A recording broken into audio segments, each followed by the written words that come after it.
বাইন্ধে চোরের মতোই যে দেখেন কিভাবে বাইন্ধে রাখিছে, পালাবার জায়গা নাই।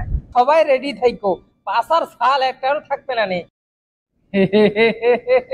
এরে শতানের বাচ্চা শতান, চোরের বাচ্চা চোর, কোনায় যাস?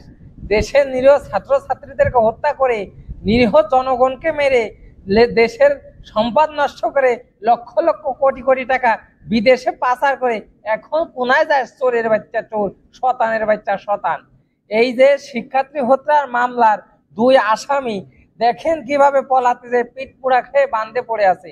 নদী পথে পালাতে গেছিল, ধরে পিঠ মোড়াতে বাইন্ধে চোরের মতোই যে দেখেন কিভাবে বাইন্ধে রাখিছে, পালাবার জায়গা নাই, পালাবার জায়গা নাই। বিচার হবে, শের পুড়ে গেছে তোমাদের। তোমরা শোনোনি, চোরের 10 দিন, গৃহস্থর 1 দিন, তা তোমরা 1 দিনই পড়ে গেছো। পালায় কোনো লাভ নেই। লক্ষ্য করেছেন এ দাড়ি কোথায় গেছে? এরে তো দাড়ি কই রে, শতানের বাচ্চা শতান, খুব তো ছদ্মবেশে দাড়ি রেখে মৌলবি, কি বাবা রে বাবা, অভিনয় কি! শতানের বাচ্চা এখন পালানোর সময় দাড়ি মাড়ি কেটে দেখেন পুরো রাম ছাগলের মতো দেখাচ্ছে।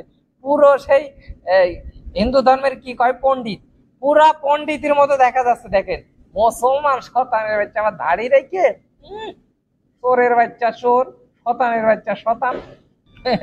আপনারা সকলে রেডি থাকেন, পাছার ছাল কিন্তু আর থাকবি না নে। যারা দেশের সম্পদ নষ্ট করিত, দেশে খুন করিত, গুম করিত, দেশের কোটি কোটি টাকা বিদেশে অবৈধভাবে পাচার করিত, তারা সবাই রেডি থাইকো, পাছার ছাল একটাও থাকবে না নে। এক এক করে প্রতিটা বিচার হবে এই বাংলার জমিনে, প্রতিটা অপরাধের বিচার এই বাংলার জমিনে হবে ইনশাল্লাহ একদিন। রেডি থাইকো, পাছার থাল থাকবি না নি। হ্যাঁ, বুঝিসাও?